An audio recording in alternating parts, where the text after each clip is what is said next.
Ohm's law सबका derivation देखिए,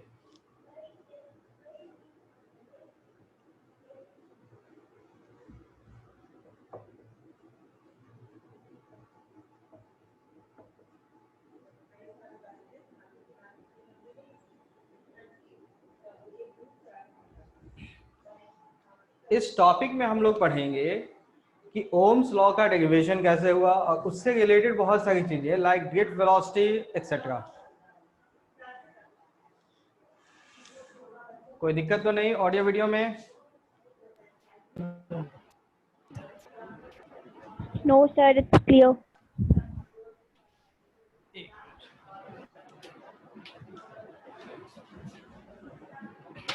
देखिए, तो फर्स्ट टॉपिक हम लोग देखते हैं। ये एक ग्राम कौन सी लगे वाला है देन लगता है EHDMI मतलब ये वाला है। एक सिलेंडर कंसीडर करते हैं हम लोग।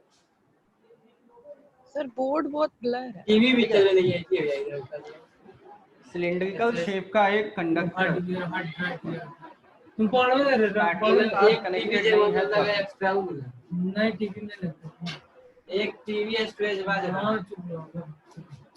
किसी का माइक ऑन रह गया है। देखिए, हम लोग अभी कंसीडर करते हैं एक conductor which is not connected to any cell. ठीक, कंडक्टर के इनसाइड में बहुत सारे फ्री इलेक्ट्रॉन्स होते हैं, तो कोई एक इलेक्ट्रॉन का मोशन एनालाइज करते हैं पहले। देखिए, इसका एक वेलोसिटी होगा जिसकी वजह से कहीं इस साइड मूव किया होगा, रास्ते में इसके पास एक इलेक्ट्रॉन मिला होगा या आयन मिला होगा या एटम मिला होगा, बहुत सारे ऑब्स्टिकल्स हैं यहाँ पे। कॉलिजन के बाद उसका पाथ कुछ चेंज हुआ होगा, किस डायरेक्शन में चेंज होगा दैट इज अननोन। अगला फिर एक कॉलिजन के लिए अगला इलेक्ट्रॉन आयन या एटम कहाँ मिलेगा वो भी नहीं पता, मतलब ये डिस्टेंस कितना होगा फ्री विदाउट कॉलिजन का डिस्टेंस वो भी नहीं पता। और कॉलिजन के बाद पाथ में कितना चेंज आएगा एंगल पे वो भी नहीं पता। तो इस तरह से देखते हैं रैंडम टाइप का इसका पाथ होता है। ठीक है, तो कोई भी इलेक्ट्रॉन का पाथ विद इन मेटल, नाम इसका कहते हैं हम लोग zig zag path, that is very uncertain path. ठीक है, और ये जो डिस्टेंस है दो कॉलिजन के बीच का डिस्टेंस वो भी कोई फिक्स नहीं होगा।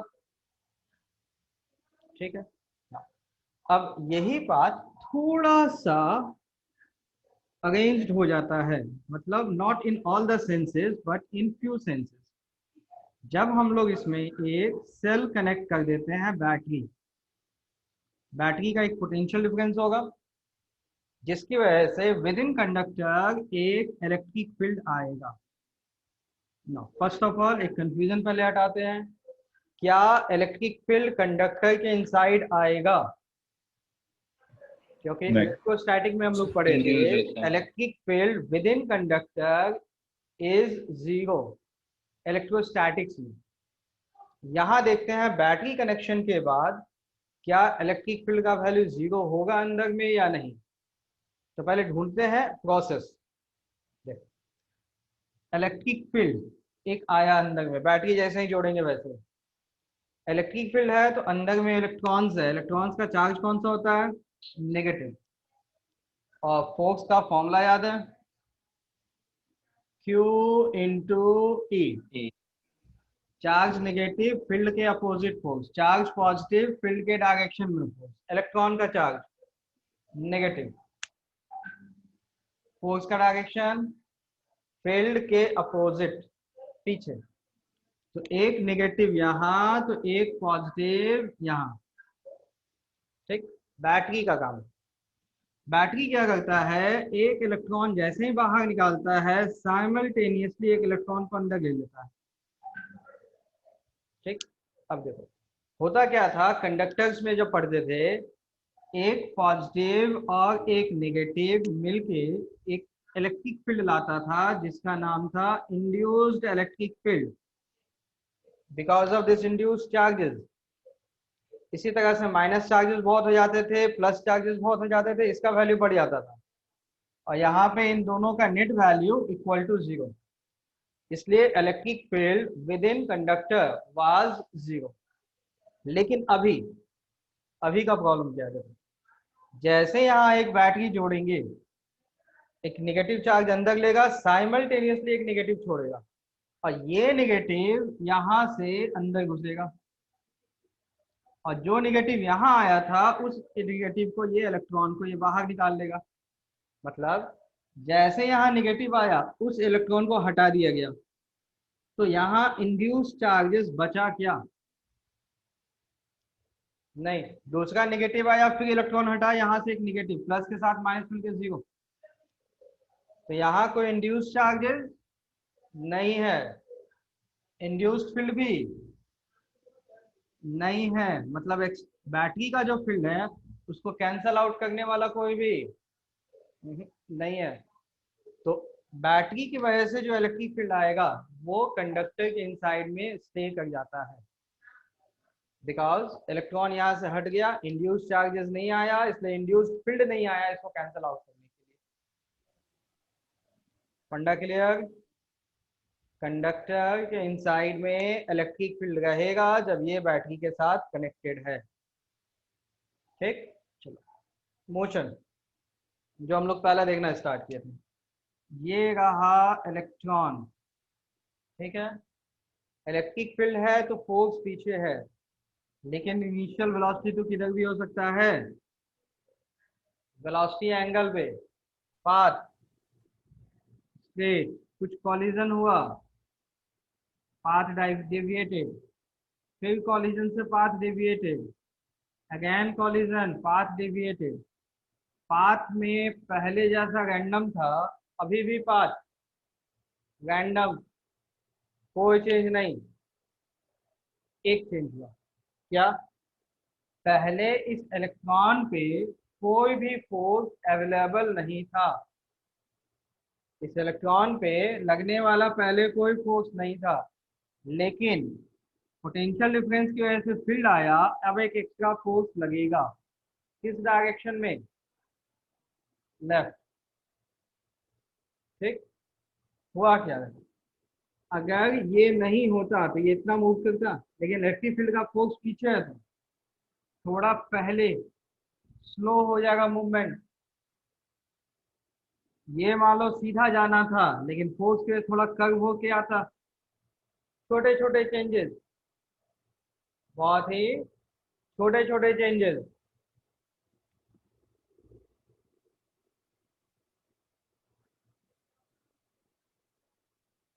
देखिए एक मिनट,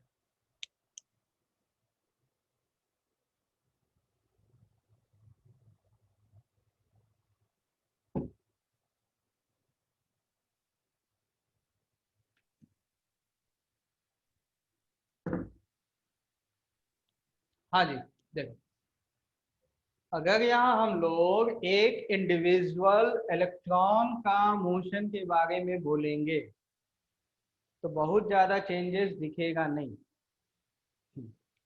लेकिन अगर इस छोटी सी जगह में सपोज 20 मिलियन इलेक्ट्रॉन है, 20 मिलियन ऑफ इलेक्ट्रॉन, इस पूरे सेट पे देखेंगे 20 मिलियन पे फोर्स किधर लगा, लेफ्ट साइड, तो हम लोग ये कह सकते हैं कि सब पे जो फोर्स लेफ्ट साइड में लगेगा, ये जो पूरा सेट है, बोले तो out of 20 million 18 million 14 million जैसा कुछ सेट फोर्स लगने की वजह से इधर मूव किया होगा ऑन एन एवरेज। एक एक इंडिविजुअल का नहीं बोल सकते हैं कि एक इंडिविजुअल का वेलोसिटी किधर था, कब कॉलिजन हुआ, वो नहीं बोल सकते, ऑन एन एवरेज पूरा सेट पे जब फोर्स इधर लगा तो हो सकता है यहाँ जो 20 मिलियन था उसमें से 18 मिलियन 17 मिलियन लगभग इधर आया होगा, कुछ पीछे छूट गया होगा, क्वाइट पॉसिबल, क्योंकि फोर्स तो इधर लगा ना, तो मूवमेंट इधर थोड़ा बड़ा होना ही चाहिए, थोड़ा सी साइड प्रीसीड करता होगा, तो इस साइड जो जाएगा एक वेलोसिटी से, एवरेज वेलोसिटी, इसका नाम कहते हैं हम लोग drift velocity, it's given the name drift velocity. तो पहले मीनिंग समझ में आया, व्हाट इज ड्रिफ्ट वेलोसिटी? अब एक बार फिर इसके से बताइए।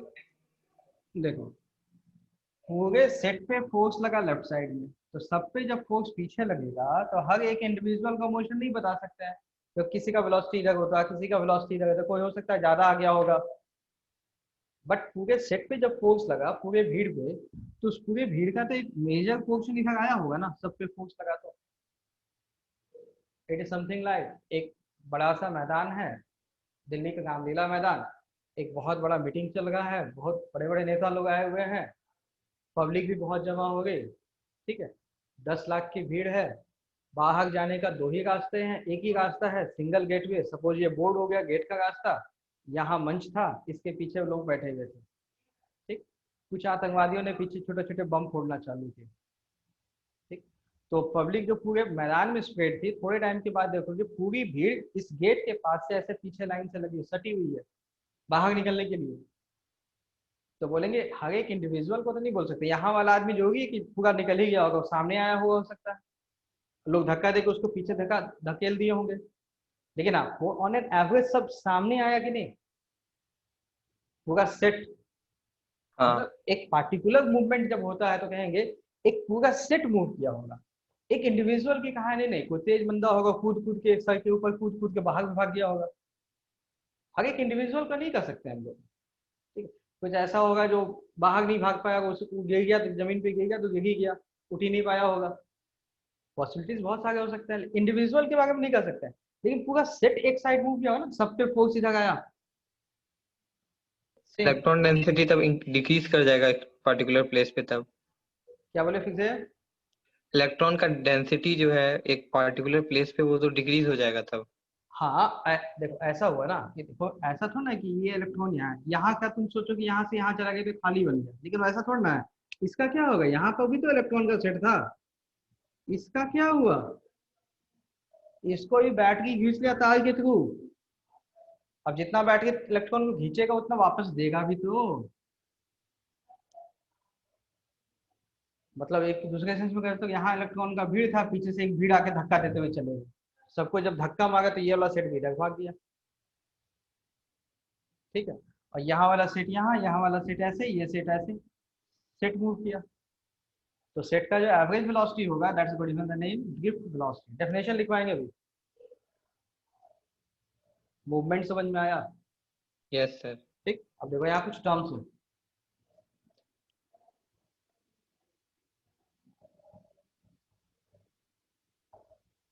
रिलैक्सेशन टाइम,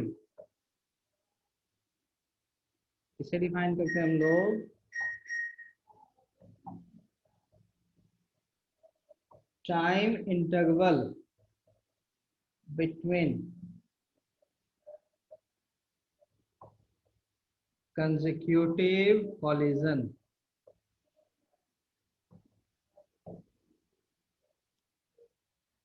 और इस टाइम का नाम एवरेज बना देते हैं। दो कॉलिजन के बीच का टाइम, ये कॉलिजन सबका टाइम तो अलग अलग होगा, एवरेज टाइम का नाम रिलैक्सेशन टाइम, सिंबल इसके लिए यूज करते हैं tau, relaxation time, average time, ठीक है। Second, main free path,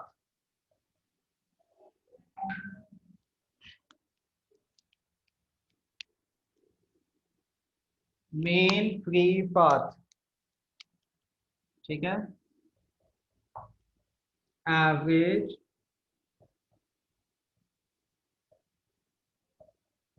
distance traveled by electron between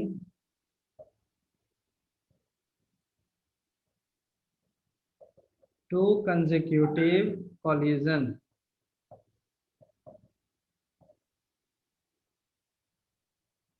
यहां से यहां तक का डिस्टेंस, ये डिस्टेंस, ये डिस्टेंस, सारे डिस्टेंस दो कॉलिजन के बीच का डिस्टेंस का एवरेज, ठीक है।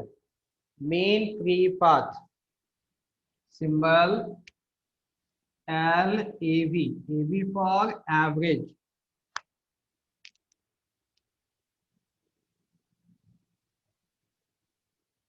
Average acceleration. चलो बताओ एक्सेलरेशन का formula, change in velocity. Force upon mass. हर एक इलेक्ट्रॉन पे force equal, charge into field, सबका मास सेम। तो हर एक इलेक्ट्रॉन पे फोर्स सेम, सबका मास सेम, तो हर एक इलेक्ट्रॉन का जो एक्सेलरेशन होगा that should be given the name average acceleration. Sir ये बैटरी से कनेक्टेड होने के बाद का है। देखो कनेक्शन के बाद का सारा कहानी है, पहले का नहीं। सर तो कॉलिजन जो है वो इलास्टिक है या non elastic?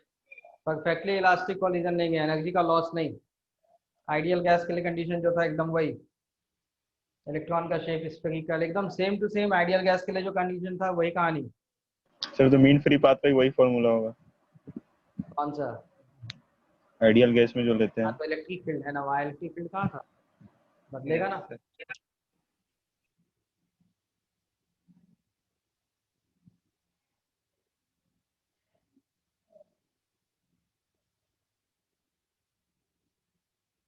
Drift velocity VD,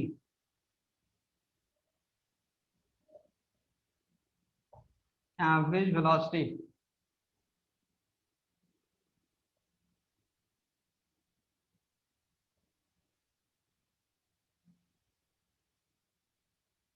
with which electron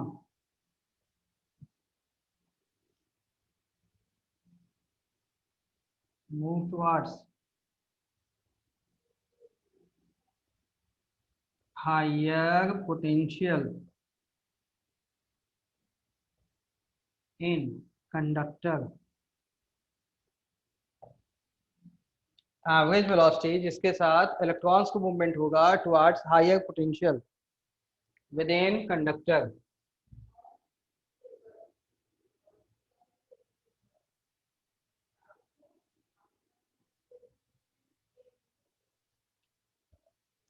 तो कंफ्यूजन होगा इन टर्म्स में तो पूछ लो अभी। टर्म्स में किसी तरह का कोई कंफ्यूजन है तो पूछ सकते हैं। सर स्मॉल ई क्या है सर? इलेक्ट्रॉन का charge charge. Of electron.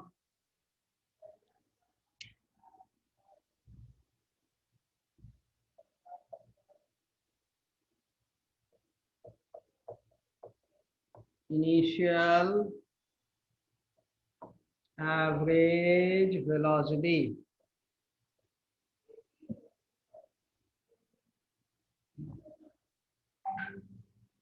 Average velocity formula, 5 particle होंगे तो U1 + U2 up to 5, n होंगे तो n डिवाइडेड बाय n। लेकिन हम लोग स्पीड नहीं ले गए हैं, वेलोसिटी ले गए हैं, डायरेक्शन भी लेना होगा। तो बताओ इतने सेट में जो इलेक्ट्रॉन होंगे सबका डायरेक्शन सेम। तो रैंडम होगा, कोई इधर होगा, कोई इधर होगा, कोई इधर, रैंडम होगा ना। फोर्स पीछे लगा, तभी तो हम लोग कहें कि सारे इलेक्ट्रॉन नहीं आए, कुछ आए होंगे सम एवरेज के, एक इंडिविजुअल नहीं बता सकते हैं। कोई भी एक जगह पे, यहाँ तो फाइनल वेलोसिटी के बारे में बोल सकता है, फोर्स पीछे है तो पीछे आया होगा, फाइनल वेलोसिटी आया होगा। लेकिन स्टार्टिंग में, स्टार्टिंग मतलब कॉलिजन के बाद, जैसे यहाँ कॉलिजन हुआ, इस कॉलिजन के बाद वेलोसिटी किधर होना चाहिए ये बता सकते थे क्या? नहीं। नहीं। तो सबका डायरेक्शन अलग अलग, सब कोई राइट साइड में है, कोई लेफ्ट में, कोई ऊपर में, कोई नीचे, कोई जिस एंगल में, उसके अपोजिट भी होगा। On an average initial velocity vector लेंगे ना, ये कितना हो जाएगा? 0। Initial average velocity 0। ठीक है, चलो अब उसके बाद देखो एक्सेलरेशन कांस्टेंट है या नहीं। Yes. Sir equation of motion लगेगा, मेन फ्री पाथ S। अब कैलकुलेशन, हाँ S का formula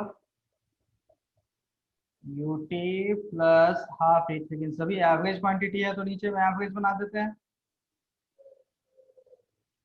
it is L।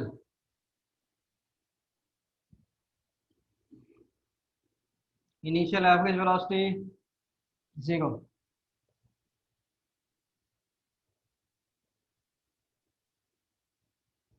Acceleration का वैल्यू, टाइम का सिंबल टाउ,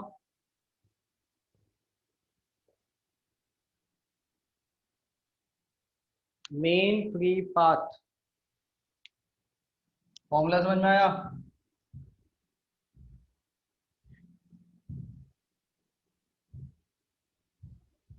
कोई कंफ्यूजन है मेन फ्री पाथ में तो बताएंगे। सिंपल एकदम।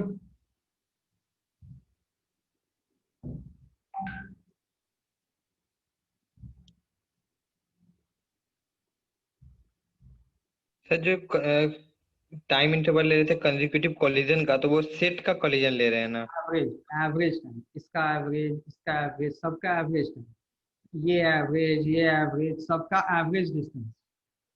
एवरेज डिस्टेंस एल, तो टाइम भी एवरेज, इनिशियल वेलोसिटी भी एवरेज, एक्सेलरेशन भी एवरेज। दो कॉलिजन के बीच का एवरेज टाइम, दो कॉलिजन या 10 कॉलिजन, नंबर ऑफ कॉलिजन के बीच का एवरेज डिस्टेंस। ठीक है, मतलब ये एल एवरेज, ये भी हो सकता है, ये भी हो सकता है, ये भी हो सकता है, कौन होगा पता नहीं, सबका एवरेज। ठीक है, चलो इसके बाद drift velocity formula, L average upon time, total displacement upon total time, कितना हो जाएगा? ई अपॉन 2m, एक टाउ कैंसिल होगा तो tau,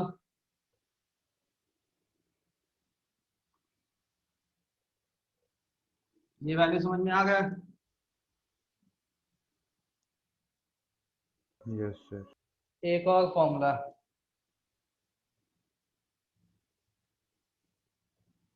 v equal to you plus eighty,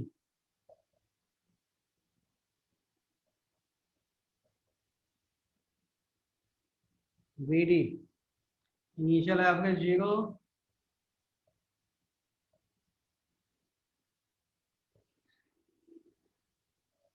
दोनों में देखो आंसर में 2 का अंतर है, 2 अलग अलग है, एक में 2 है एक में नहीं है। यहाँ एक छोटी सी कहानी है। ठीक है, हम लोग ये समझने के लिए टर्म यूज करते हैं मॉडल्स।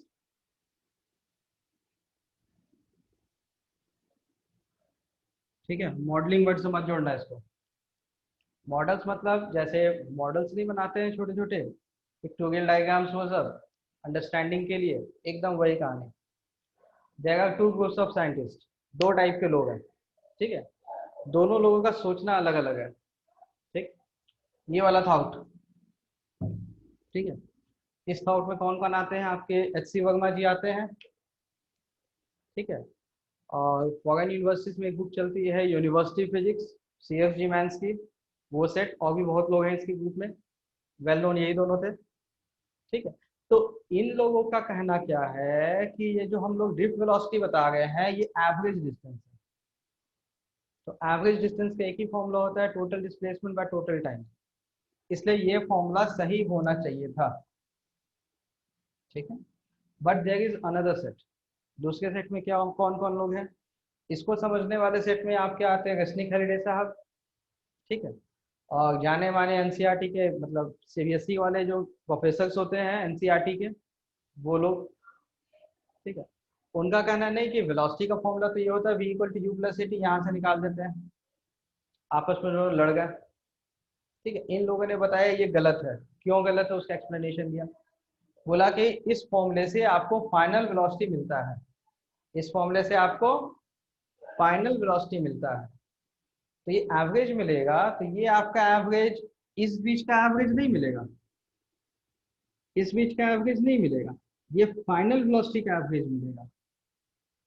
मतलब एक छोटा सा एग्जांपल बताया गया, बोला ये स्टार्टिंग लाइन हो गया, ये एंड लाइन हो गया, स्टार्टिंग लाइन फाइनल लाइन, 100 लोगों को यहाँ से यहाँ तक दौड़ने के लिए, रेस करने के लिए आमंत्रित कर दिया गया, दौड़ना है।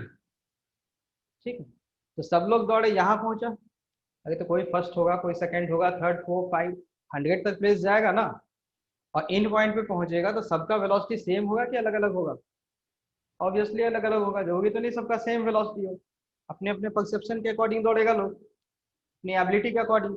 तो यहाँ पर जब सबका वेलोसिटी सेम नहीं होगा, अलग अलग होगा, सबका फाइनल वेलोसिटी को लेके v1 प्लस v2 v3 से सबको जोड़े, डिवाइडेड बाय 100 कर दिए, तो बोला गया कि ये जो मिलेगा एवरेज वेलोसिटी तो मिला, लेकिन फाइनल पोजीशन का एवरेज वेलोसिटी यहाँ मिला। ये कौन सा वेलोसिटी मिला? Average velocity for the final position. ये यहाँ से यहाँ तक का एवरेज वेलोसिटी नहीं मिला। ओके, ड्यूब वेलोसिटी डिफाइन था यहाँ से यहाँ तक का एवरेज वेलोसिटी, ठीक है। तो बहुत से लोग इसको नहीं मानते थे, उनका कहना था कि नहीं यही सही होना चाहिए, ठीक है। और एनसीईआरटी में आपका यही दिया हुआ है, तो आपको यही मानना भी पड़ेगा। कहानी समझ में आई? अलग सर अलग तो सॉल्व इसी से करेंगे सब क्वेश्चन। हाँ बेटा, आपको इस फॉर्मूला के अकॉर्डिंग ही सॉल्व करना है, ठीक है। तो फिलॉसफी समझ में आया ना? अब देखो किसी भी रीजन पे, जैसे ये वाला जो रीजन है, इस वाले में अगर चार्ज निकालना है तो कुछ एक्स्ट्रा टर्म्स आपको जानने पड़ेंगे, ठीक है। तो एक टर्म यहाँ सिखाया जाता है, मॉडल नहीं,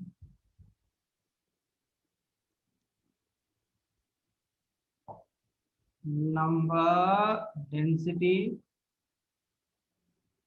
ऑफ फ्री इलेक्ट्रॉन, एक ये टर्म बताया जाता है, number density of free electron, ठीक है। इसे हम लोग डिफाइन करते हैं as total number of free electron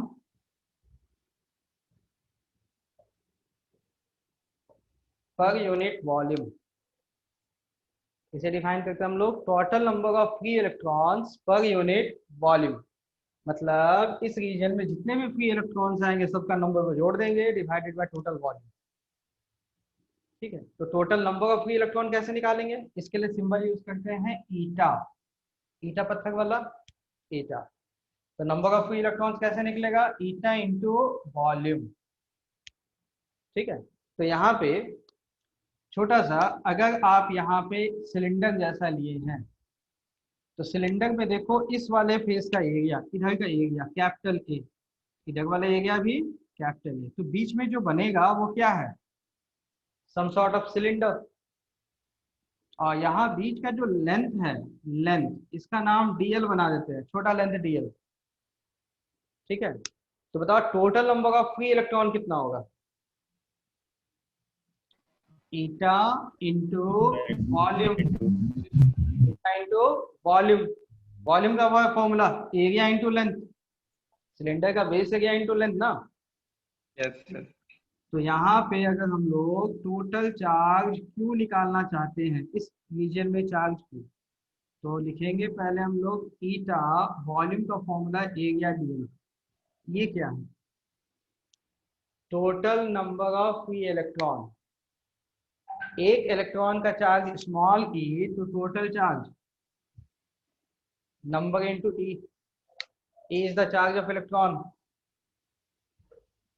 1.6 10 का पावर माइनस 19। चार्ज समझ में आ गया है? Yes sir. चार्ज कैसे निकालेंगे? चलो मेरी बात कर लीजिए, आपकी आवाज, मेरी बात सुनिए। देखिए चार्ज का वैल्यू निकालेंगे, एक इलेक्ट्रॉन का चार्ज ई बोले तो 1.6 10 का पावर माइनस 19, दो इलेक्ट्रॉन का चार्ज 2 इंटू ई, 10 का 10 इंटू ई, तो total charge, total number of electrons into E, charge मिल गया। अभी भी कंफ्यूजन है? करंट बाय डेफिनेशन क्या होता है? D Q by D T. अब इस चार्ज का नाम क्यू बना सकते हो या डी क्यू बना सकते हो, छोटा लेंथ डीएल है तो छोटा चार्ज डी क्यू भी लिख सकते हैं आप। तो D Q by D T कर देंगे तो क्या मिलेगा? Eta E A into D L upon D T. तो डी एल क्या है? डिस्प्लेसमेंट बाय टाइम, तो rate of change of displacement with respect to time is the velocity eta EA, और ये वेलोसिटी कौन सा, ड्रिफ्ट वेलोसिटी। तो current I के लिए ये एक्सप्रेशन आता है, this is expression mean for current I। Formula समझ में आया करंट का?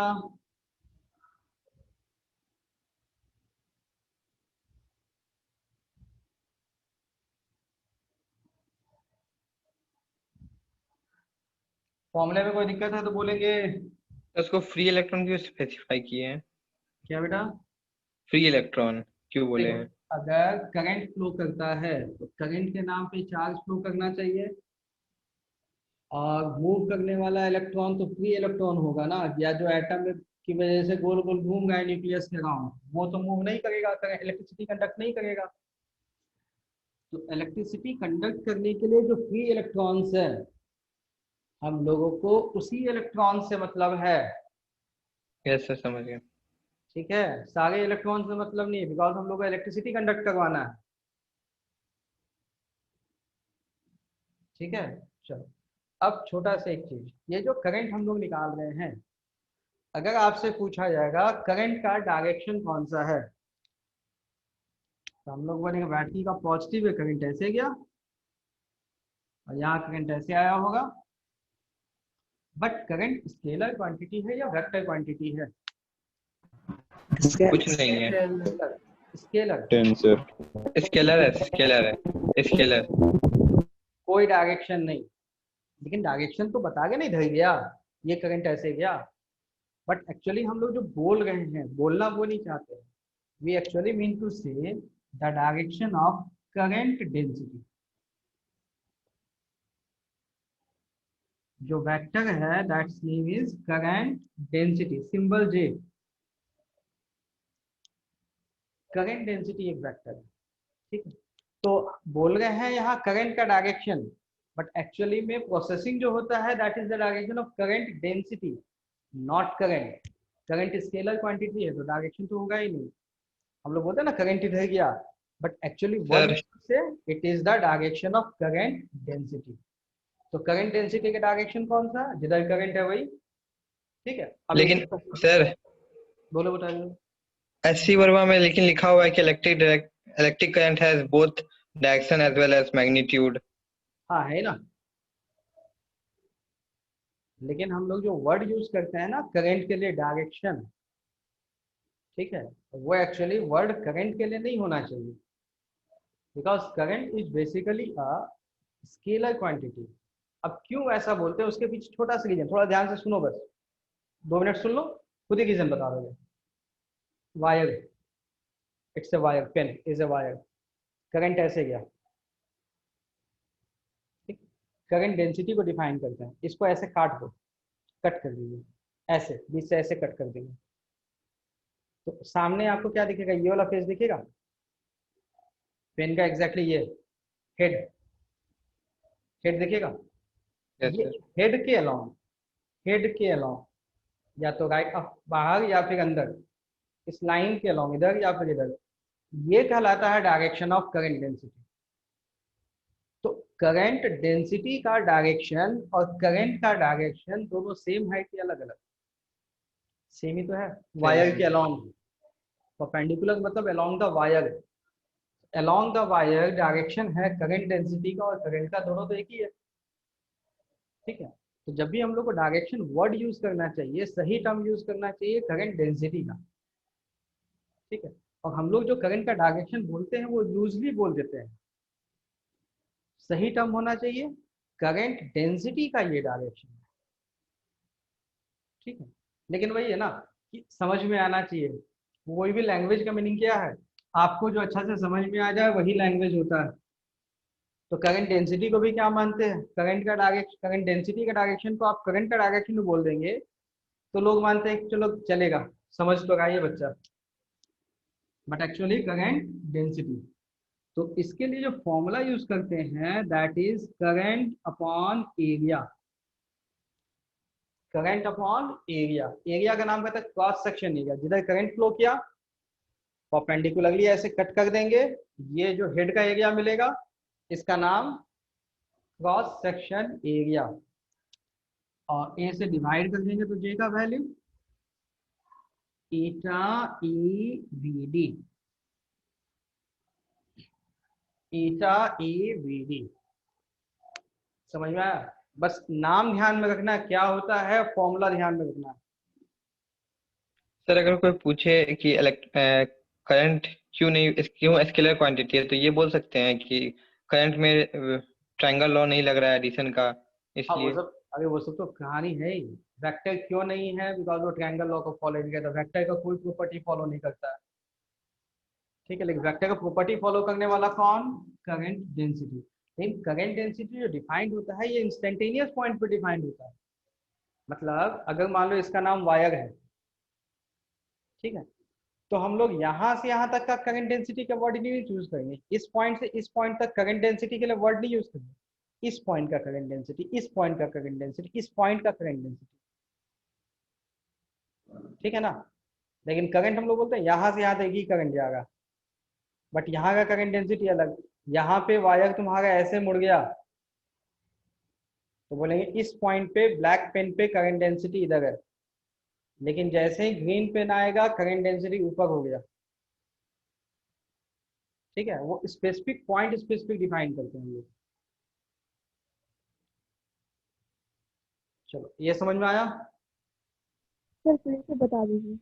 देखो करंट डेंसिटी का जो डायरेक्शन होता है, जिस डायरेक्शन में करंट फ्लो किया उसको आप परपेंडिकुलरली कट कर दो। जैसे इस डायग्राम में देखो, ऐसे करंट गया ना, तो यहाँ बोलेंगे current moved in this direction, right side गया। आप क्या करेंगे, इसको ऐसे सीधे लाइन से ऐसे कट कर देंगे, और थोड़ा ध्यान से इसको एनालाइज करेंगे तो आपको मिलेगा क्या, एक सर्कल का पार्ट। इस साइड से देखेंगे तो इसको हटा दो, बचेगा क्या, एक सर्कल का पार्ट जैसा बचेगा ना सिलेंडर में से। तो ये सिलेंडर का जो सर्कल वाला पार्ट दिखेगा वो एरिया का नाम कहते हैं क्रॉस सेक्शन एरिया। करंट जिधर जा रहा है उसके परपेंडिकुलर एरिया। तो करंट डेंसिटी इस एरिया वेक्टर के अलोंग होता है, या कह लो करंट के अलोंग होता है। या तो राइट साइड में होगा या लेफ्ट साइड में होगा, depending upon the direction of current. ठीक है, ये हम लोग लूजली वर्ड यूज करें, वेक्टर बताना चाहिए था, वेक्टर कहाँ आएगा वो बताएंगे थोड़ी देर में। तो ये क्रॉस सेक्शन एरिया इन्वॉल्व होता है, तो वो current upon that area is called current density which is a vector quantity. और करंट डेंसिटी हर पॉइंट पे डिफाइन होता है, इस पॉइंट का करंट डेंसिटी, इस पॉइंट का करंट डेंसिटी। आपसे बोलेंगे यहाँ से यहाँ तक का करंट डेंसिटी, इस वर्ड का कोई मीनिंग नहीं बनता है। ठीक है, इस पॉइंट का करंट डेंसिटी का एक वैल्यू होगा, इस पॉइंट का करंट डेंसिटी का एक वैल्यू होगा, इस पॉइंट का करंट डेंसिटी का एक वैल्यू हो सकता है, सबका वैल्यू सेम आ जाए। लेकिन अगर कोई वर्ड बोलेगा बताओ इस वायर में करंट डेंसिटी कितना है, तो उसके कहने का मतलब कोई भी एक पॉइंट का निकाल के बता दो, बिकॉज सब जगह सेम है। लेकिन मान लो कोई ऐसा सेक्शन हो जिसमें एरिया अलग अलग हो, ऐसे ऐसे बना दिया गया कि देखो इसका एरिया अलग, इसका एरिया अलग, यहाँ का एरिया अलग, सबका एरिया अलग अलग ना, तो पूछा जाएगा करंट डेंसिटी इस पूरे पोर्शन का, इसका कोई मतलब नहीं।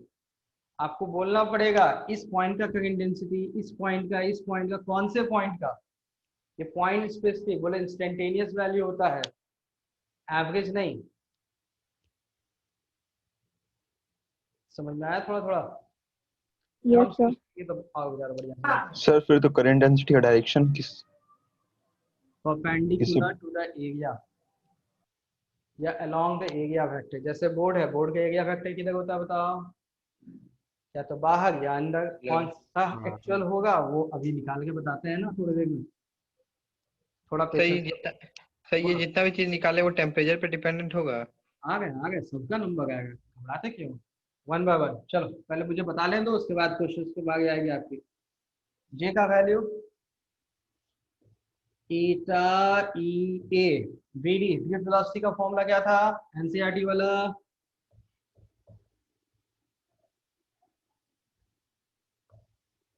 ड्रिफ्ट वेलोसिटी, ठीक है, J theta A square A tau upon M.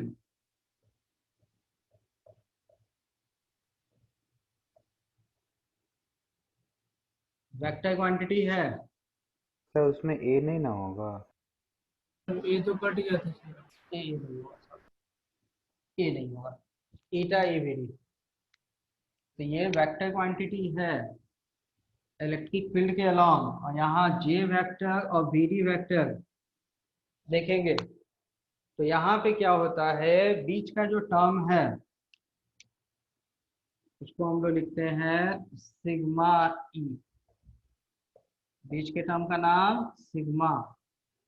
और यहाँ से बताइए सिग्मा का वैल्यू क्या होना चाहिए था, ईटा E square tau upon M. ठीक है, इसका नाम कहते हैं हम लोग कंडक्टिविटी। कंडक्टिविटी, ठीक है। और यहाँ जो फॉर्मूला आया इसका नाम कहते हैं हम लोग ओम्स लॉ इन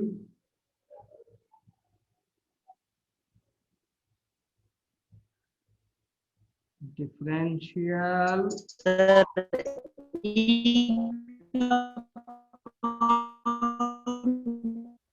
बेटा अनुराग तुम टेक्स्ट टाइप करके भेजो, तुम टेक्स्ट टाइप करके भेजो, आपकी वॉइस बिल्कुल नहीं आ रही है।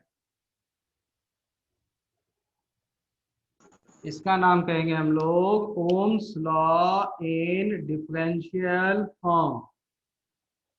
तो पहला कंफ्यूजन ये होता है, ओम्स लॉ नाम तो सही था बट इसके नाम के साथ ये डिफरेंशियल फॉर्म क्यों जुड़ गया, डिफरेंशिएशन जैसा कोई टर्म तो नहीं है। तो नॉर्मली याद कीजिए डिफरेंशिएशन टर्म कब यूज करते हैं। एक एग्जांपल, आपको सिंपल वेलोसिटी बोला गया तो वेलोसिटी के लिए एक्सप्रेशन आप लिखेंगे total displacement upon total time. ठीक है, और वेलोसिटी बताने का एक और तरीका है ds अपॉन dt। डिफरेंशिएशन के टर्म में दोनों में अंतर, टोटल डिस्प्लेसमेंट और टोटल टाइम, एवरेज डिस्प्लेसमेंट मतलब दो पॉइंट के बीच का एवरेज। ये formula rate of change of displacement with respect to time, instantaneous, हर पार्टिकुलर इंस्टेंट पे। तो डिफरेंशिएशन वर्ड तब हम लोग यूज करते हैं जनरली जब कोई इंस्टेंटेनियस वैल्यू बताना होता है। यहाँ पे J equal to sigma E, sigma is a constant जिसका नाम है कंडक्टिविटी, और J और E ये पॉइंट स्पेसिफिक वैल्यू है। पॉइंट स्पेसिफिक का मतलब यहाँ इस पूरे डायग्राम में आप कोई भी एक पॉइंट चुन लीजिएगा, इसका नाम B बनाइए, तो बोलेंगे इस पॉइंट पे B पॉइंट पे J, और इस B पॉइंट का इलेक्ट्रिक फील्ड, B पॉइंट का J, B पॉइंट का इलेक्ट्रिक फील्ड में ये रिलेशन है। यहाँ कोई पॉइंट M बनाएंगे, M पॉइंट का इलेक्ट्रिक फील्ड और M पॉइंट का करंट डेंसिटी के बीच में ये रिलेशन है। ठीक है, ऐसा जो होगी नहीं कि हर जगह J और E सेम हो, सिग्मा सेम हो। यहाँ के लिए J सिग्मा E का ये फॉर्मूला, इस पॉइंट के लिए हो सकता है यहाँ 1 होता है, यहाँ 2 होता, सब में 1 डालते, यहाँ सब में 2 डालते, पॉसिबिलिटीज बहुत सारे बनते हैं। डिफरेंशियल फॉर्म क्यों, क्योंकि ये हर पॉइंट पे इंस्टेंटेनियस वैल्यू बता रहा है। ठीक है, नाउ ई में देखो स्मॉल ई, ई इंटू ई, ई का स्क्वायर हो जाएगा ना, इसलिए ई स्क्वायर है।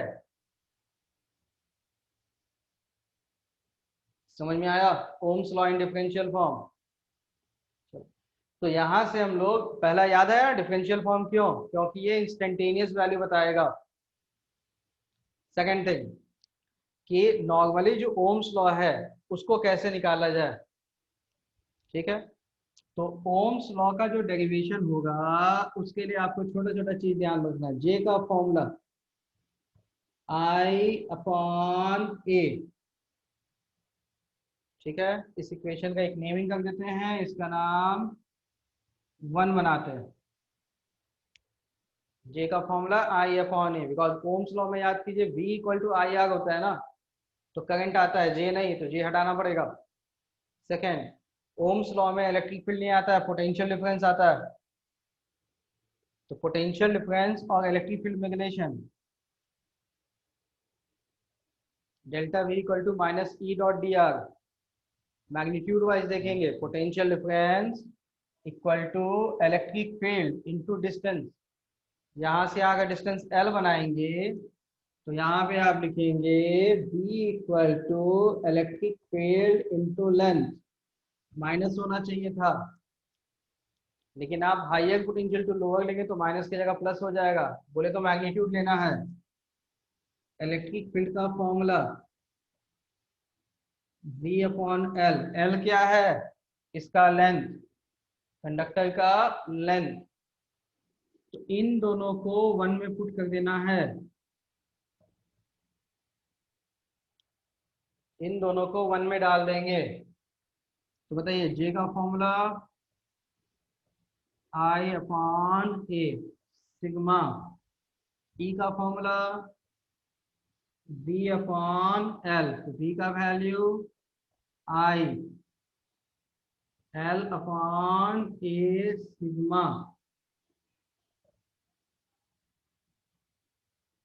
ठीक है, इसी को लिखेंगे I इंटू रेसिस्टेंस।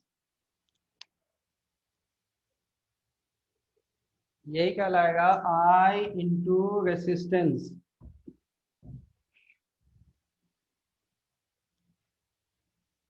ठीक है, जिसमें रेसिस्टेंस का वैल्यू क्या मिल गया?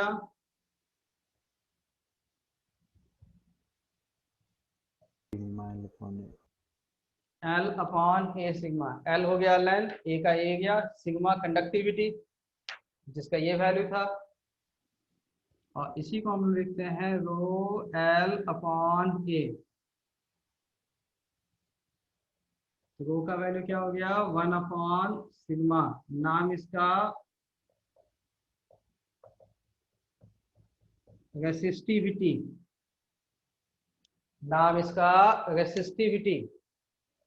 और ये रेसिस्टिविटी का वैल्यू कितना होगा वो आप चाहो तो इस सिग्मा का फॉर्मूला से पुट कर सकते हैं, उल्टा है ना, इनवर्स में है,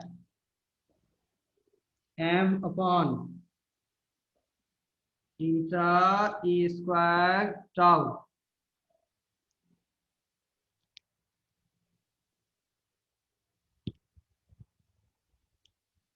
सर तो रेसिस्टिविटी मास पे डिपेंड करता है। एक मिनट है, पहले ओम्स लॉ का डिफरेंशियल फॉर्म इसे क्यों कहते हैं, फिर से बता गए हैं कि ये हर पॉइंट स्पेसिफिक वैल्यू बताता है। नोट करना है तो नोट भी कर लीजिए। This equation gives the relation between current density and electric field at each and every particular point. Her point पे इंस्टेंटेनियस वैल्यू या पॉइंट स्पेसिफिक वैल्यू बताता है, इसलिए इसका नाम Ohm's law in differential form कहलाएगा। हाँ पूछिए क्या? सर एक बार रिपीट करिएगा। क्या बोले बेटा फिर से? सर एक बार फिर से बोल दीजिए। देखिए, the expression gives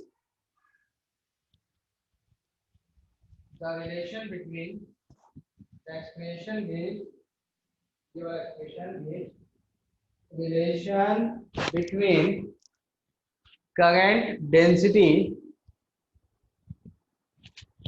and electric field, current density and electric field at each and every position, bracket में point, within conductor, within conductor, bracket में इंस्टेंटेनियस वैल्यू, ब्रैकेट में instantaneous value. So it is so it is called Ohm's law. So it is called Ohm's law in differential form. ना एक और चीज पूछा जाता है, टेम्परेचर डिपेंडेंस क्या होगा, किसका, इसका, इसका क्या होगा टेम्परेचर के अकॉर्डिंग वैल्यू, टेम्परेचर बढ़ाने पे इसका क्या होगा, रेसिस्टेंस का क्या होगा, ये सारी चीजें। ठीक, तो यहाँ एक छोटा सा लॉजिक है, ठीक है, कि अगर आप टेम्परेचर बढ़ाते हैं तो होता क्या है, सबसे पहला काइनेटिक एनर्जी बढ़ता है, रैंडमनेस बढ़ता है, इतना फिक्स। मतलब अगर आप 10 लोगों को, ठीक है, 4-5 दिन खाना पीना नहीं दोगे और बोलो दीवार की ओर फेस ऐसे करके खड़े हो जाएं और पीछे आप डंडा लेके खड़े हो जाओगे, ठीक है, 5-6 दिन तक खाया नहीं, अधमरा जैसा है, बच्चा तो सब शांत से ऐसे खड़ा रहेगा, ठीक है। लेकिन वही अगर कुछ लोगों को 4 ही लोग, 10 क्या 2 ही लोगों को क्या करो, खूब खाना पीना खिलाओ, खूब जो मर्जी सो खिला दो, रेड बुल भी पिला दो, सब कुछ करा दो, अब उसका डंडा लेके खड़ा रहो, खड़ा कर दो, बोले कि तुम लोग ऐसे खड़ा करो नहीं तो डंडा से मारेंगे, पता चलेगा आप खुद ही टूट जाइएगा। रीजन कि सेकंड केस में क्या है, उसके पास एनर्जी ज़्यादा है, तो एनर्जी ज़्यादा है तो कहीं ना कहीं निकलेगा। अब पहले सिचुएशन में जो भूखे थे लोग, एनर्जी ही नहीं था, मरता क्या ना करता, जो बोलेगा बात मानना पड़ेगा, ठीक है। यहाँ भी वही कहानी होती है, अगर आप टेम्परेचर बढ़ाते हैं तो इलेक्ट्रॉन्स का काइनेटिक एनर्जी बढ़ेगा, रैंडमनेस बढ़ेगा, they can move easily from one place to another, ठीक है। तो उसमें होगा क्या कि अगर कोई वायर जैसा है, ये जैसा वायर है, इलेक्ट्रॉन को बोला सीधे जाने के लिए, ठीक है, एनर्जी कम है तो ये ऐसा ही जाएगा, लेकिन वही इसका एनर्जी ज़्यादा है, काइनेटिक एनर्जी ज़्यादा है, तो तुम्हारी बात सब मानेगा क्या, कुछ तो मानेगा, लेकिन सब थोड़े ना मानेगा, कुछ इधर उधर भी भागेगा, तो रैंडमनेस बढ़ेगा, तो सिस्टमैटिक वे में मूवमेंट नहीं होगा, तो जल्दी जल्दी भागेगा, तो कॉलिजन फास्ट होगा या स्लो, स्लो। स्पीड बढ़ गया, जल्दी जल्दी गया ना। जैसे मुझे यहाँ से इस, अब मुझे यहाँ से इस पेन को यहाँ से यहाँ तक लाने में 2 सेकंड लगे, अगर इसका स्पीड बढ़ा देंगे ये तो आधा सेकंड में पहुंच जाएगा, तो कॉलिजन फास्ट होगा या स्लो होगा, स्पीड बढ़ गया तो स्लो। फास्ट होगा सर। जल्दी जाएगा, तो जल्दी जाएगा तो कॉलिजन का टाइम कम। कम हो गया। डिस्टेंस लगभग सेम रहेगा, लेकिन टाइम तो घट जाएगा ना, तो टाउ का वैल्यू घट गया। अब बताओ, टाउ का वैल्यू घटेगा तो कंडक्टिविटी बढ़ेगा। घट जाएगा। बढ़ जाएगा, घट जाएगा। घट जाएगा ना, टाउ कम हो गया घट तो जाएगा। कॉलिजन जाएगा। का एवरेज टाइम, स्पीड बढ़ गया तो जल्दी कॉलिजन हुआ, टाउ घटा ये घट गया, लेकिन टाउ का वैल्यू घट गया तो रेसिस्टिविटी बढ़ बढ़ गया, गया। और रेसिस्टिविटी बढ़ गया तो रेसिस्टेंस का वैल्यू भी बढ़ गया, बढ़ जाएगा। ठीक है। वन मोर थिंग, हम लोग यहाँ पर जब वेलोसिटी की बात करते हैं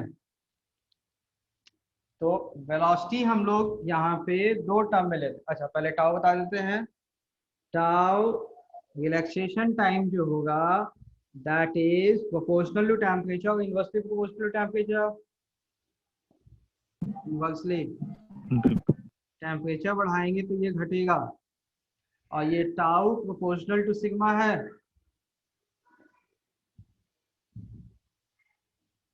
और ये इनवर्सली प्रोपोर्शनल टू 1 रेसिस्टिविटी है, उल्टा है ना, प्रोपोर्शनल टू 1 रेसिस्टेंस, तो टेम्परेचर के अकॉर्डिंग बढ़ेगा घटेगा, वो सारी कहानी यहाँ से निकल जाएगी, ठीक है।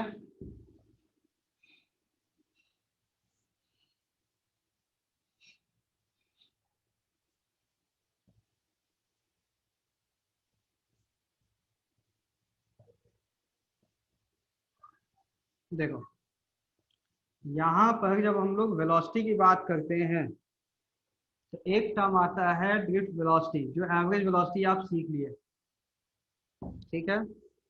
एक और वेलोसिटी कहलाता है थर्मल वेलोसिटी,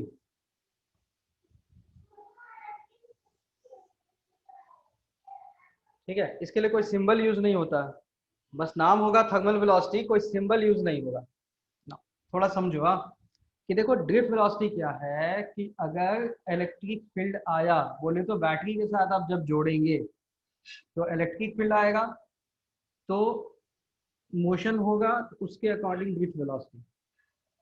ठीक ना, जब इलेक्ट्रिक फील्ड नहीं है या इलेक्ट्रिक फील्ड है तब भी टेम्परेचर की वजह से जो वेलोसिटी होता है उसका नाम कहते हैं हम लोग थर्मल वेलोसिटी।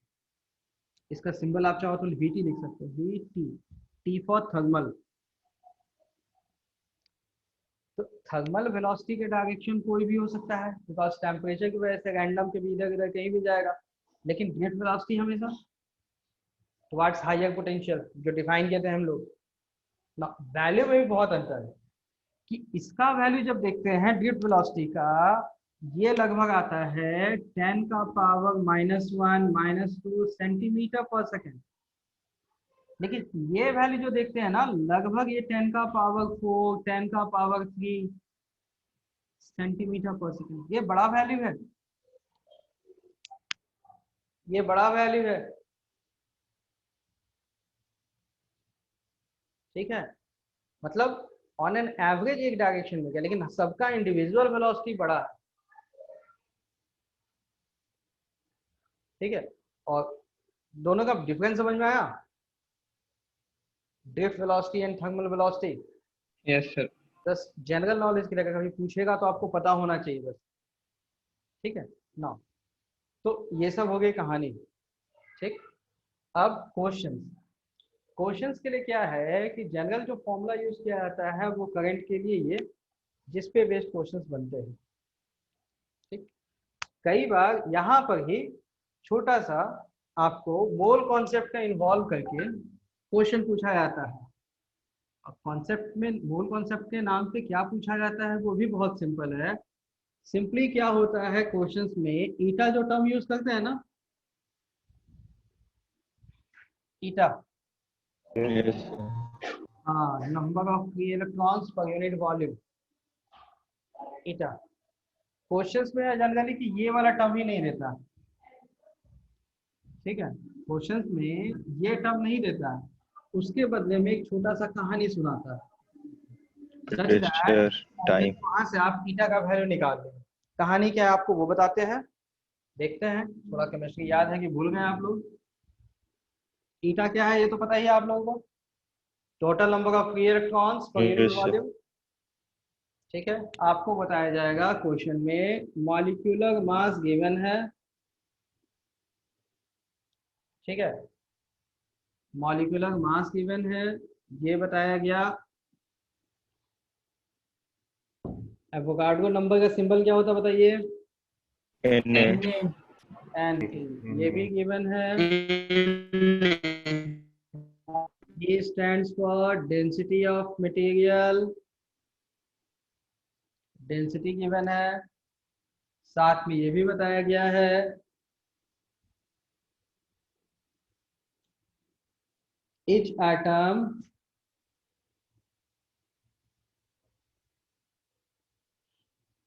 contribute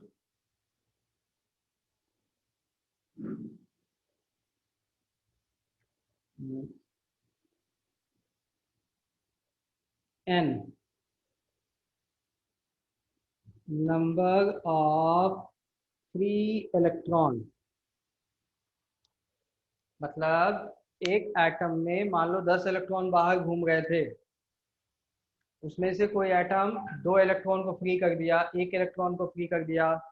उसी तरह से each atom n number of free electron को फ्री कर दिया। इसका यूज करते हुए आपको निकालना है ईटा का value, which is total number of free electron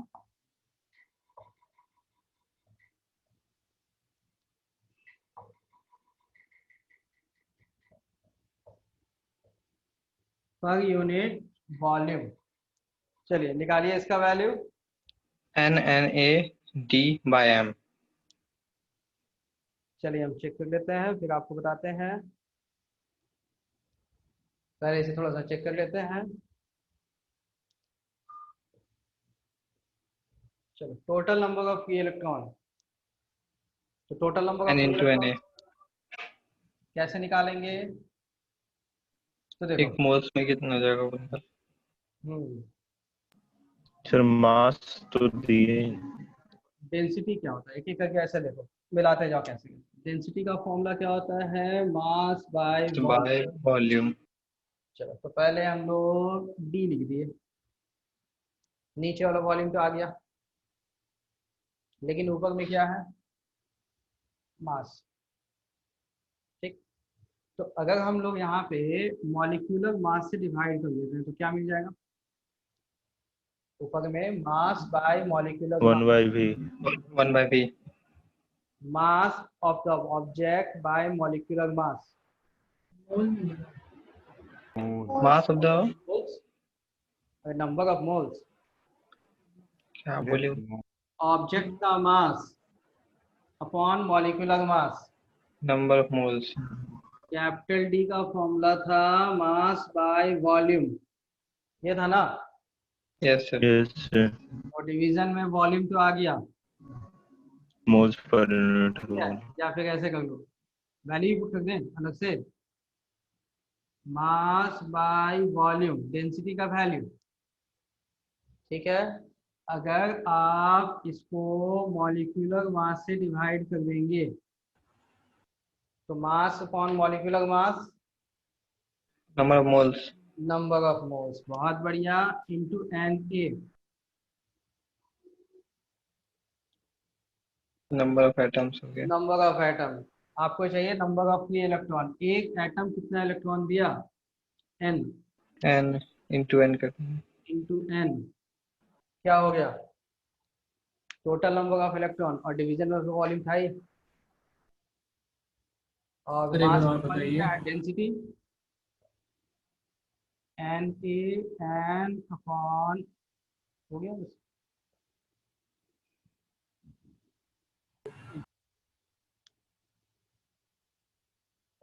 एक और बता दीजिए।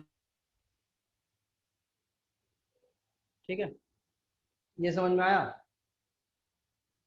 फिर से एक बार सुनो, यस सर। ईटा निकालना है total number of free electron per unit volume. ठीक है, तो हम लोग को देखो डिवीजन में वॉल्यूम चाहिए था, डिवीजन वॉल्यूम तो डेंसिटी से आता है, और डेंसिटी का फॉर्मूला क्या होता है? ऑब्जेक्ट का mass divide by its total volume, तो mass by volume is the density. ठीक, तो नीचे का वॉल्यूम तो आ ही गया, तो total number of free electron. तो अगर हम लोग मॉलिक्यूलर मास से डिवाइड कर देंगे तो क्या मिल जाएगा? Total number of moles.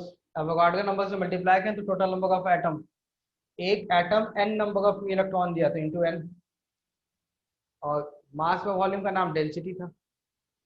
ठीक है, इस तरह से हम लोग ये टर्म निकाल सकते हैं। बताइए, इसके वैल्यू में किसी तरह से कोई कंफ्यूजन होगा है तो मुझे बताएंगे।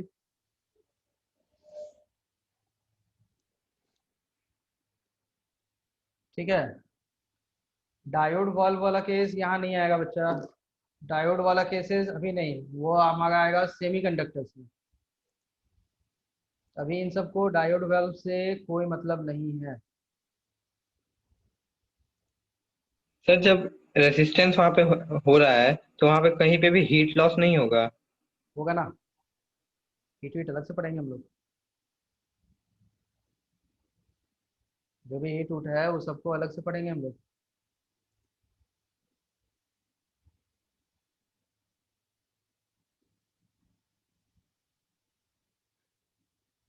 कोई दिक्कत है तो बोलो अभी।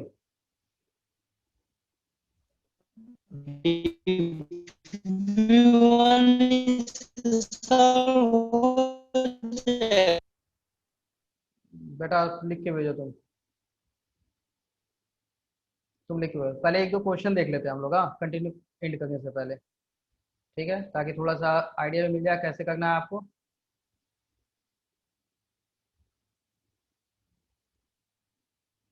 एक मिनट, चलो A1 क्वेश्चन पढ़ो, मुझे बताओ मेथड क्या होगा, क्योंकि मेथड का जब डिस्कशन होगा तो वहां से आपको सब कुछ क्लियर भी हो जाएगा क्या करना है। सर पहले आई क्यू निकालेंगे, फिर Q निकाल लें इक्वल टू एन ही कर देंगे, एन निकल जाएगा। बहुत यस बढ़िया, सर।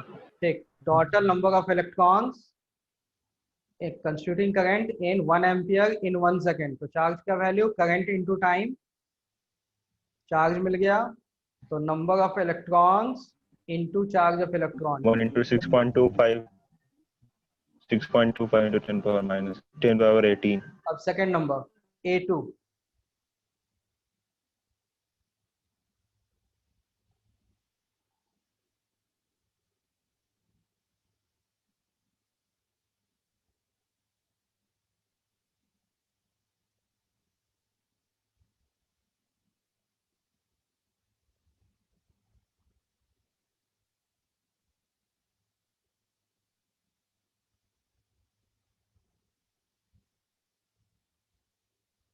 ईटा निकाल लेंगे उसको वहां से, और बिल्कुल उसके बाद फिर I इक्वल टू NEAVD लगा देंगे। बिल्कुल। करंट दिया है, ईटा नहीं दिया है, चार्ज ऑफ इलेक्ट्रॉन पता है, एरिया पता है, वीडी का वैल्यू निकालना है।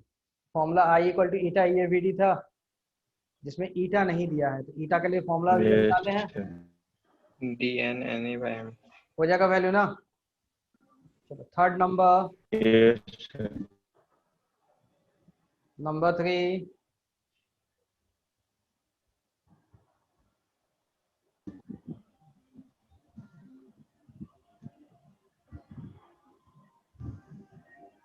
dq by dt I is यार equal to इंटीग्रेट कर देंगे dt के साथ। yes I is equal to I dq को by dq by dt dt और लिख के उसका integrate इंटीग्रेट कर देंगे। बिल्कुल। इंटीग्रेट कर देंगे। dq बाई dt, dq को लेफ्ट साइड में छोड़ेंगे, dt को राइट साइड में ले जाएंगे, ले इंटीग्रेट जाएंगे। करेंगे, लिमिट पुट कर देंगे 0 to 10। ठीक है, और एवरेज करंट के लिए total charge by total time, क्यों तो मिल जाएगा ना, डिवाइड बाय टाइम 10 सेकंड कर देंगे। 4 नंबर, इसमें भी पहले ईटा निकाल के फिर उसको पुट कर yes देंगे। sir ये भी देखो, ड्रिफ्ट वेलोसिटी का वैल्यू निकालना है, करंट दिया है तो formula I equal to eta EAVD, unit पर देखेंगे mm स्क्वायर वो सब है, और ईटा के लिए फॉर्मूला जो अभी निकाले थे। चलो नंबर 5, जिसमें भी एवरेज वेलोसिटी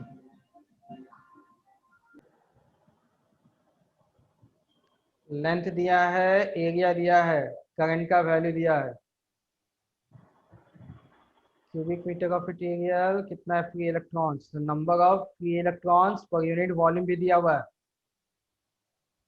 क्यूबिक मीटर में नंबर ऑफ फ्री इलेक्ट्रॉन्स, तो number of electrons per unit volume eta दिया है, yes sir एरिया दिया है, लेंथ दिया है, average BD time I is equal to एक मिनट। तो पहले ईटा इक्वल टू वीडी निकलेगा, drift velocity, yes sir I sir distance दिया है तो टाइम के लिए VD by distance by मीटर by D by VD। Distance by velocity, 4 metre by drift velocity जो निकालेंगे। चलो 6 नंबर,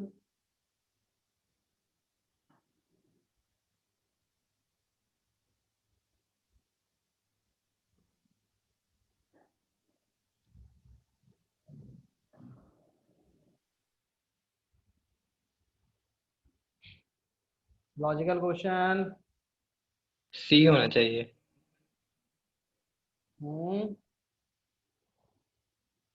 देखिए इसमें क्या होता है, सिंपल क्वेश्चन पूछा गया, जैसे आप स्विच ऑन करते हैं, ठीक है, तो करंट के नाम पे तो इलेक्ट्रॉन फ्लो करता है, और इलेक्ट्रॉन भी कौन से वेलोसिटी से जाता है, ड्रिफ्ट वेलोसिटी से। ड्रिफ्ट।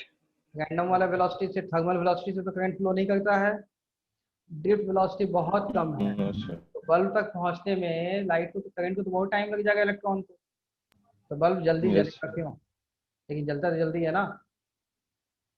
होता क्या है कि जैसे ही आप स्विच ऑन किए, वैसे ही पूरे सर्किट में इलेक्ट्रिक फील्ड एक ही बार में आ गया इंस्टेंटली, और हर जगह के इलेक्ट्रॉन थोड़ा थोड़ा शिफ्ट हुआ, हर जगह का पूरे वायर में, तो हर जगह थोड़ा थोड़ा करंट मिला कि नहीं, सब जगह, और वही करंट पूरे वायर में आ गया। हर जगह के करंट मतलब पूरे वायर में देखो, हर जगह करंट है, मतलब टोटल वायर में करंट है, और इसलिए बल्ब जल्दी जलता है। तो ऑप्शन सी। ठीक है, चलो 7 नंबर।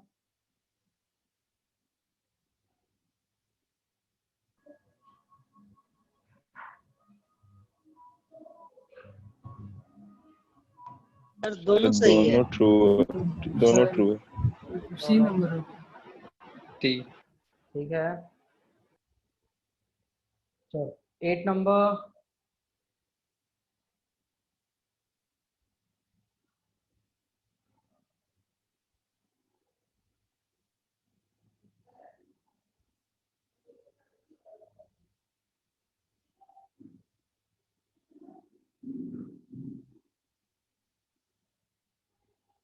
सर डेल्टा एल निकाल लेंगे वाई स्ट्रिंग बोर्ड पे से, उसके बाद लेंथ दिया है, एरिया आर दिया है, रो होगा। एल प्लस ठीक है, mg दिया है। फोर्स निकाल लेंगे वहां से हम। यंग्स मॉडुलस का फॉर्मूला क्या फोर्स है? mg अपॉन a, यस जैसे और strain is delta L by L. Delta L वास निकाल के जाएगा। एल प्लस डेल्टा एल कर। ठीक है, और इंक्रीज इन द रेसिस्टेंस, तो delta R resistivity into length by area. Area delta लगभग एल सेम आर जितना लेंथ लोड इंक्रीज किया होगा उतना। चलो, तो देखो सेक्शन बी जो है वो फॉर्मूला पे है, बहुत सारे रेसिस्टेंस वाला वैल्यू भी है। और एक और चीज, छोटा सा एक और चीज मैं आपको दिखाता हूँ। ठीक है, क्योंकि हम लोग जब डिस्कशन करेंगे तो हम लोग दोनों का डिस्कशन करेंगे।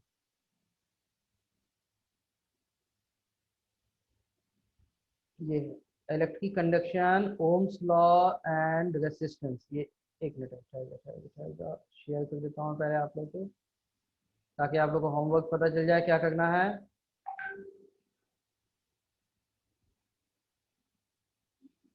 ये वाला देखो, डीपीपी का पेज नंबर 1।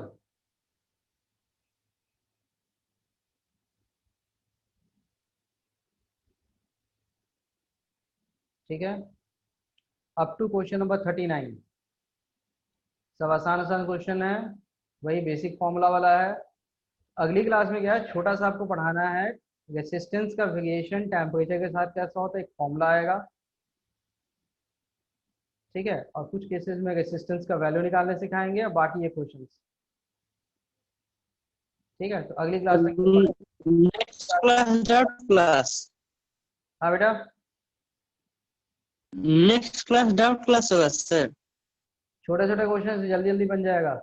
नेक्स्ट क्लास में पहले थोड़ा सा पढ़ाना है रेसिस्टेंस वो सब, उसके बाद ये सब क्वेश्चंस बना के लाएंगे, हम लोग डिस्कस भी कर लेंगे, फटाफट हो जाएगा ये। अप टू क्वेश्चन नंबर 39 तक, पेज नंबर 1 2 3 का भी कुछ पार्ट है। ठीक है ना, थोड़ा सा बना के ले आओ। जैसे हम लोग अभी डिस्कशन किए ना, क्वेश्चंस को कैसे कैसे सॉल्व करने का अप्रोच है, जहां जहां दिक्कत होगा वो सब सॉल्व करने का अप्रोच डिस्कस कर लेंगे। ठीक है, Yes, sir. Thank you, sir.